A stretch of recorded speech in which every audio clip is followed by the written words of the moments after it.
খুব বেশি লম্বা চুল হলে সেটাকে নিয়ে বেশি হেভি ওয়াক করাটা খুব ডিফিকাল্ট হয়ে যায়। তার জন্য আমি চেষ্টা করি চুলটাকে এইভাবে টাইট করে বেঁধে নিতে, যেটা কোনো রকমভাবে নড়বেও না, চড়বেও না এবং খুলেও যাবে না। তো আমি চুলটাকে একটা পনিটেল করে দুদিকে দুটো বেনি করেছি এবং সেটাকে একটা টাই করে নিলাম, মানে গিট বেঁধে নিলাম। তারপরে সেটাকে রাউন্ড অ্যান্ড রাউন্ড করে পাক করে নেব এবং লাস্টে গিয়ে আবার একটা গিট বেঁধে দুদিকে দুটো ছোট ছোট ক্লিপ লাগিয়ে দেবো। আমার চুলটা অ্যারাউন্ড 3 ফিট হবে, কারণ আমার ওয়েস্ট থেকেও নিচে নেমে গেছে আমার চুলের লেন্থটা। তো এক্সট্রা লং হেয়ারের ক্ষেত্রে এই রকম হেয়ারস্টাইল করে রাখা কিন্তু খুব ভালো। চুলটা একদমই খোলে না এবং কোনো ডিস্টারবেন্স হয় না, আর চুলটা অ্যাজ ইট ইজ থাকে যতক্ষণ পর্যন্ত না আমি খুলছি চুলটাকে। Hello everyone, this is Ivy. Welcome back to my channel ইসেস ডায়েরিজের একটা নতুন সকালে তোমাদের সকলকে সুস্বাগতম জানাই। যে সমস্ত পুরনো জামাগুলো আমাদের ফিট হয় না, ছোট হয়ে গেছে বা ওভার সাইজ হয়ে গেছে বা অল্প ছিঁড়ে ফেটে গেছে বা হয়তো খুব ভালো আছে বাট আমরা আর পরি না সেটাকে, সেই সমস্ত জামাগুলোকে আমরা ফেলে দেবো না, ঘরে ঢাই করে কোনো জায়গায় ভর্তি করে রাখবো না এবং সেটা দিয়ে আমি ঘরের পোছাও করব না। সেটা আমি ডোনেট করব কোনো এনজিওতে অথবা কোনো গরিব মানুষদের কাছে। আর ডোনেট করার আগে কিছু কাজ করা অত্যাবশ্যক। এভরি ইয়ার আমার মেয়ের যখন বার্থডে আসে তার আগে আমার মেয়ের যত জামা কাপড় আছে তার মধ্যে থেকে যেগুলো পরে না, ছোট হয়ে গেছে বা কোনো রকমভাবে বড় সাইজে হয়ে আছে যেটাও ইউজ করছে না, বা ধরো একটু এলাস্টিক ছোট বড় হলো বা সামহাও কিছু ধরো একটুখানি বোতাম টোতাম খুলে গেল, ও ইউজ করছে না, সেই সমস্ত জামা প্রচুর জমে যায়। ম্যাক্সিমাম জামাই খুব ভালো থাকে আমার মেয়ের, যেটা একদম নতুনের মতো থাকে কিন্তু সাইজে ছোট হয়ে যায়, কারণ বাচ্চারা দিন দিন বাড়তে থাকে এবং জামা ছোট হতে থাকে। তো এইরকম জামাগুলোকে আমি কি করি, প্রত্যেক বছর ওর জন্মদিনের আগে মানে বার্থডের আগে সেগুলোকে ডিক্লাটার করি, মানে সেগুলোকে ছেঁটে বার করি এবং সেগুলোকে ডোনেট করে দিই। এবং শুধু ওর জামা কাপড়ই নয়, এর মধ্যে আমার নিজেরটাও করি এবং আমার হাজব্যান্ডেরটাও করি, কারণ প্রত্যেকটা বছর এত এত শপিং করা হয়, তার ফলে প্রচুর প্রচুর জামা কাপড় জমে যায় নতুন, এবং পুরনোগুলো সেই আলমারির কোণে পড়ে থাকে বা তুলে ঢাই করে আমরা ডিভানে ঢুকিয়ে রাখি। তো এই জিনিসটা থেকে ওভারকাম করার জন্য আমি ডিসিশান নিয়েছিলাম যে আমার মেয়ের জন্মদিনে আমার যত পুরনো জামা কাপড় জমবে সেগুলোকে জমিয়ে আমি সেগুলো কোনো এনজিওতে বা গরিব মানুষদের মধ্যে ডোনেট করে দেবো। এবং প্রতি বছর রিপিটেডলি আমি এই কাজগুলো করে আসছি। আগে একটা সময় ছিল যখন আমার মা ঠাকুমাদের সময়ের কথা বলছি, যখন এই ছোটো বাচ্চাদের জামা কাপড়গুলো ম্যাক্সিমামই ঘরে পোছা করতে, গ্যাস পরিষ্কার করতে, এই সমস্ত কিছুতে ইউজ করা হতো। তো আমার যেটুকু শেখা হয়েছে, আমি অনলাইন থেকেই শিখেছি যে এই বাচ্চাদের কোনো জামা কাপড় বা নিজেদের কোনো জামা কাপড় ঘরের পোছার ক্ষেত্রে ইউজ করা উচিত নয়।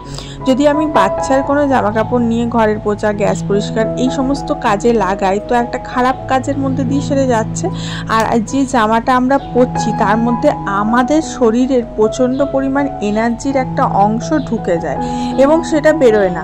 যার জামা তার ভেতরকার এনার্জি কিন্তু তার জামার মধ্যে থাকে। তার জন্য বলছে, এবার ধরো বাচ্চার যে জামাটা রয়েছে তার মধ্যে তার এনার্জিটাও রয়েছে, এবার তুমি সেটা একটা খারাপ নোংরা জায়গা পরিষ্কার করার জন্য ইউজ করছো, তাতে ফলে বাচ্চার না অনেক কিছু ক্ষতি হয়। সেটা তুমি হয়তো ওপর থেকে বুঝতে পারবে না, ভেতরে ভেতরে ক্ষতি হয়, তার ডেস্টিনিরও অনেক কিছু ক্ষতি হয়। তার জন্য বলছে কোনো রকম এরকম কোনো কাজে জামা কাপড় না লাগাতে, প্রথমত। আর দ্বিতীয়ত আমি যেটা শিখেছি সেটা হচ্ছে ডোনেট করার আগে তুমি প্রত্যেকটা জামা কাপড় লবণ জলে মানে সল্ট ওয়াটারে ডুবিয়ে রাখো। সল্ট ওয়াটারে ডোবানোর ফলে ওই জামাটার মধ্যে তোমার যা এনার্জি রয়েছে সেটা ওই সল্টের দরুন বেরিয়ে যাবে এবং তার ফলে তোমার এনার্জিটা অন্য কারোর শরীরে চলে যাবে না। হয় না যে আমার এনার্জিটা আমার জামার মধ্যে রয়েছে, আমি এটা ডোনেট করে দিলাম, তো যে সেটাকে পড়ছে তখন তার মধ্যে আমার এনার্জিটা চলে যায়, তখন আমার এনার্জিটা লস হয়ে যায়। তার জন্য কোনো জামা কাপড় ডোনেট করার আগে লবণ জলে, শুধু জামা কাপড় নয়, তোমার ব্যবহৃত যে কোনো জিনিস ডোনেট করার আগে লবণ জলে সল্ট ওয়াটারে ডুবিয়ে রাখো 15 to 30 মিনিটস, দেন সেটাকে শুকিয়ে সেটাকে তারপরে ডোনেট করো। আলমারির একটা তাক পুরো ওই জামা কাপড়েই ভর্তি ছিল, যেগুলো ইউজ করা হয় না। ওই তাকটা পুরোটা ফাঁকা করলাম এবং ওগুলো সব ছেটে বার করলাম। এবার এর মধ্যে থেকে যে কটা প্রয়োজন সে কটা রাখবো, বাকিগুলো ভরে রাখবো এবং সেগুলো সময় সুযোগ অনুযায়ী আমি লবণ ওয়াটারে সল্ট ওয়াটারে ডুবিয়ে সেটাকে তারপরে শুকিয়ে তারপরে সেগুলো আমি ডোনেট করার জন্য ব্যবহার করব। এবং ওই জায়গাটা আমি রিফিল করলাম। আমার কিছু নতুন ব্যাগের কালেকশন কেনা হয়েছে, সেগুলো রেখে দিলাম। আমার একটা ল্যাপটপ ব্যাগ রয়েছে, সেটা রাখলাম। নতুন একটা ব্যাগ কিনেছি, সেটা রাখলাম। এই সমস্ত টুকিটাকি জিনিস কিছু দিয়ে ভর্তি করলাম। ভর্তি করার আগে সেখানে আমি নিউজ পেপার দিয়ে তারপরে সেগুলো রাখলাম। আমার আলমারির প্রত্যেকটা তাকে আমি নিউজ পেপার বিছিয়ে তারপরে তার উপরে জামা কাপড় বা যে কোনো জিনিস রাখি এবং সেটা সময় সময় অনুযায়ী সেই নিউজ পেপারটা চেঞ্জ করে দিই। এটা আমি বরাবরের জন্য মেনটেন করি, আমার মনে হয় এতে বেশি ক্লিন থাকে। আর এখন আমি জামা কাপড়গুলো যেগুলো প্রয়োজন সেগুলো আলাদা করে রাখছি, মানে খুব কম সংখ্যক জামা কাপড়ই বেরোচ্ছে যে কটা পরা যাবে আর কি, আর বাকিগুলো সব একটা প্যাকেটে করে রেখে দেবো। আর এই যে এই ছোটো আমার ফোল্ডিং টেবিলটা যেটা রয়েছে ওটার মধ্যে রাখছি, কারণ এগুলো আমি ওই ঘরে নিয়ে গিয়ে শোকেসের মধ্যে সেটেল করে দেবো।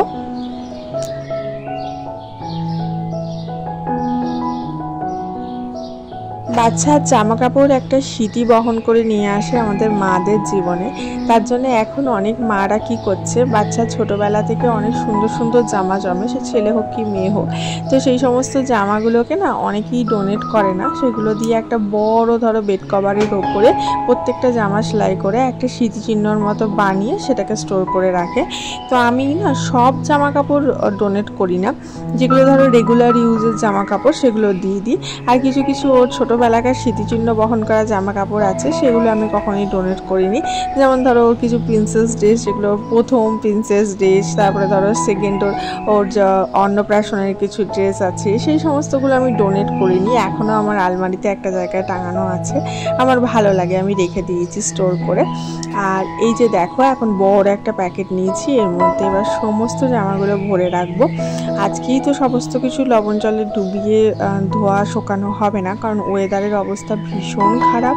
কন্টিনিউয়াস বৃষ্টি হচ্ছে, কন্টিনিউয়াস অঝরে বৃষ্টি হচ্ছে এবং পাহাড়ের অবস্থা তো খুবই শোচনীয়। বিভিন্ন জায়গায় ধস নেমেছে। কেদারনাথে তো 200 জন যাত্রী আটক পড়ে আছে।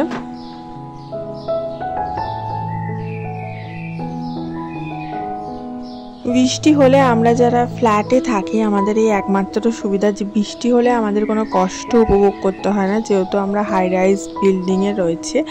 এই বৃষ্টির সময়ে অনেকের ঘরে জল ঢুকে যায়, বৃষ্টির সময়ে অনেকের ঘরে অনেক কিছু ভেঙে চুরে পড়ে। তো যাদের ঘর টরে এরকম সমস্যা হয় তাদেরকে অনেক সমস্যার সম্মুখীন করতে হয়।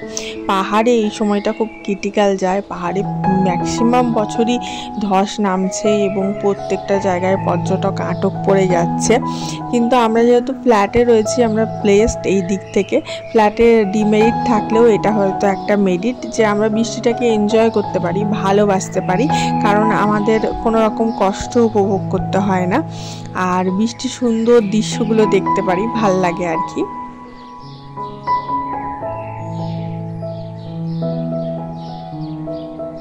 মেয়ের জন্মদিন আসছে সামনেই, তার জন্য তার আগেই আমি কাজগুলো একটু একটু করে গুছিয়ে রাখি।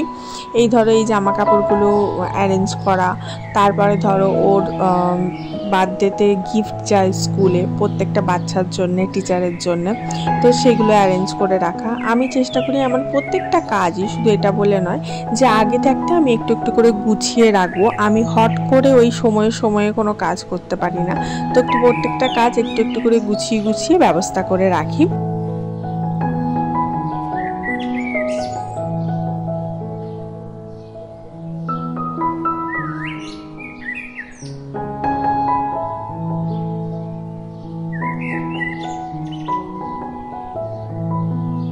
এই টেবিলটা কিনেছিলাম। এই টেবিলটা যে আমার কত কাজে লাগে আমি কি বলবো। এটা ফোল্ডিং, অ্যাডজাস্টেবল এবং এটা ইজি টু যে কোনো জায়গায় নিয়ে যাওয়া যায়, ইজি টু ক্যারি বলতে পারো। তো এই টেবিলটা এত উপকারে লেগেছে আমার কি বলবো। এটা একটা একরকমভাবে স্ট্যান্ডেরও কাজ হয়ে যায়, মোবাইল স্ট্যান্ডের বা ভিডিও করার জন্য স্ট্যান্ডেরও কাজ হয়ে যায়। তো যাই হোক, আমি জামা কাপড়গুলো যে কটা বেঁচে আছে সামান্য কয়েকটা, সে কটা নিয়ে এসে এখানে শোকেসের মধ্যে সাজিয়ে রাখলাম। শোকেসের একটা তাক করেছি, সেখানে সাজিয়ে রাখলাম এবং তারপরে বাকি কাজগুলো একটা একটা করে করব। তোমরা যারা ভিডিওটা দেখছো সবার কাছে রিকোয়েস্ট রইল একটা লাইক অবশ্যই করে দাও এবং যারা যারা লাইক করে ফেলেছো তারা ভিডিওটাকে একটু শেয়ার করে দাও বন্ধু বান্ধবের সাথে। আর যারা এই দুটো কাজ অলরেডি করে নিয়েছো তারা এখনই সাবস্ক্রাইব করে পাশে থাকা বেল আইকনটা ক্লিক করে দাও। আর যারা অলরেডি সাবস্ক্রাইব করে প্রতিদিন বেশিসে আমার ভিডিও দেখো তাদের জন্য আমার তরফ থেকে রইল অনেক অনেক ভালোবাসা।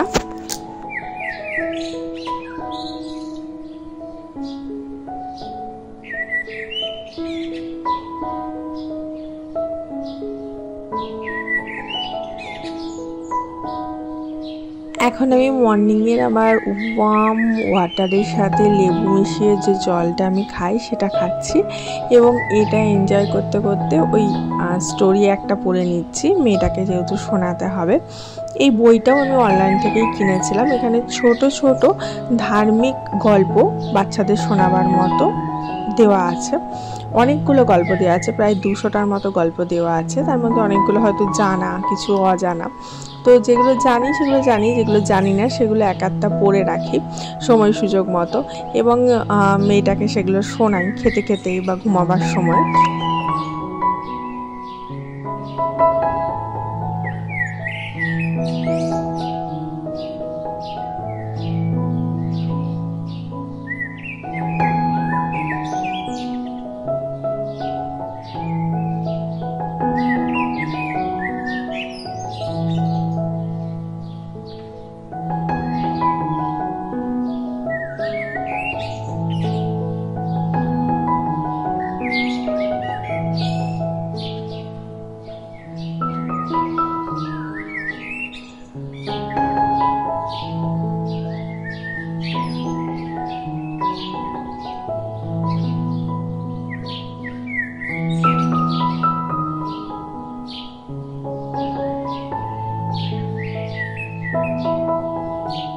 আজকে ঠিক করেছি বেডটা ক্লিন করব। বহুত দিন যাবৎ বেডের তলাটা সাইডগুলো ক্লিন করা হয়নি এবং সাইডে সাইডে না ঝুল জমে থাকে। আমার বেডের সাইডগুলো আমি ফাঁকা রেখেছি, একবারে দেয়ালে আমি ঠেকিয়ে রাখিনি, সে দুদিকেই, ওই দিকেও এদিকেও। কারণ ঈশান কোণে বেড রাখা উচিত নয়, কিন্তু আমাদের বেডরুমটা এমনই ডিজাইনের যে ঈশান কোণেই রাখতে হয়েছে। না হলে এদিকে দরজা আছে, দরজা বন্ধ করে দিতে হবে, বা না হলে জানলা ফুটিয়ে দরজা বার করতে হবে। তো সেই সমস্ত ঝামেলায় না গিয়ে আমার একজন স্টুডেন্ট ছিল, সে বাস্তুবিদ, সে বলল ম্যাম আমার থেকেও বয়সে বড়, ঠিক আছে, কিন্তু আমার স্টুডেন্ট। তো সে বললো যে ম্যাম আপনি এরকম করে রাখুন যাতে দেওয়ালের সাথে কোনো রকম টাচ না হয়, তাহলে করে কিন্তু কোনো অসুবিধা হবে না। আর কিছু কিছু নিয়ম আমাকে বলে দিয়েছিল। তো তেনার কথা অনুযায়ী আমি আমার বেডটাকে অ্যারেঞ্জ করেছি এবং শুধু বেড বলে নয়, তিনি আমার ঘরে যাবতীয় বলে দিয়েছিলেন যে কোথায় কি রাখতে হবে, কি করতে হবে বাস্তু অনুযায়ী। তো সেই অনুযায়ী আমি সাজাবার চেষ্টা করেছি। স্টুডেন্ট থাকলে এগুলো সুবিধা হয়, স্টুডেন্টের কাছ থেকে অনেক হেল্প পাওয়া যায়, বিভিন্ন স্টুডেন্টের কাছ থেকে। আমার একজন স্টুডেন্ট বাস্তুবিদ, একজন আছে ইন্টেরিয়ারের ওপর ডিজাইনের কাজ করে। তো তার কাছে আমি সাজেশন নিয়েছিলাম যে ইন্টেরিয়ারে কাজ করব, কিন্তু তারপরে দেখলাম যে ইন্টেরিয়ারের কাজ করতে গেলে যদি আমরা কাজ করিয়ে তারপরে ঘরে ঢুকতাম তাহলে সুবিধা হতো, কিন্তু ঘরে থাকা অবস্থায় যদি আমি ইন্টেরিয়ারে কাজ করতে যাই না, প্রচণ্ড কষ্ট। কারণ কালার করার সময় আমি সেই কষ্টগুলো উপভোগ করেছি। তারপরে আমরা ঠিক করলাম যে থাক, যা আছে তেমনই চলুক, আর অত ঘর সাজিয়ে লাভ নেই, এমনিই ঘরটা ভালো লাগে। আর বেশি হাবিজাবি সাজানোর থেকে সিম্পল সাজানোটা আমাদের এমনি ভালো লাগে, আমরা এমনি সিম্পল লাইফটা লিড করতে ভালোবাসি। যাই হোক, তো এখন বেডের যে তলাটা আছে মোটামুটি পরিষ্কারই আছে, যেটুকু যা আছে সেটা ক্লিন করে নিলাম। আমি চেষ্টা করি প্রতিদিনই ঘর ঝাড়ু দেওয়ার সময় একবার করে বেডটার তলাটা ক্লিন করে রাখতে, কারণ বেডের তলাটা ক্লিন থাকলে না অনেক সুবিধা। কারণ কী হয় বলো তো, বেডের তলায় চাপ চাপ ঝুল জমে যায় এবং তার ফলে মাকড়সা উঠে পড়ে বিছানাতে, যেটা খুব হার্মফুল।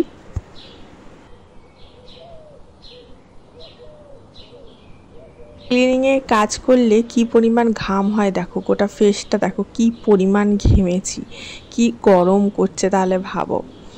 যাই হোক, আজকের লাঞ্চে আমাদের ছিল লাল লাল খাসির মাংসের ঝোল, চর্বি চর্বি দেওয়া, এবং তার সাথে চর্বিও ছিল, যেটা আমার খুব ফেভারিট চর্বি, একটা চাপ চাপ ধরনের চর্বি হয়, সেটা আমার খুব ভালো লাগে, ওটা নিয়ে এসেছিলো। তো এই খাসির মাংসের ঝোল দিয়েই আজকে ভাত খাবো, আর তার সাথে রয়েছিল উচ্ছে ভাজা। আর খাসির মাংসের লাল ঝোল থাকলে আর কিছু লাগে না, ওই দিয়েই ভাত খাওয়া হয়ে যায়। সামহাও অন্য কোনো তরকারি পাতি কিছুই লাগে না। অনেকে অবশ্য ভালোবাসে যে মাংসর সাথে তরকারি হবে, ডাল হবে। আমার মনে হয় শুধু আলু দিয়ে মাংসর ঝোল আর ভাত, আর কিচ্ছু লাগবে না আমার। তো এই ছিল আমাদের লাঞ্চের মেনু। দেখা হচ্ছে কালকে। ভালো থেকো সবাই।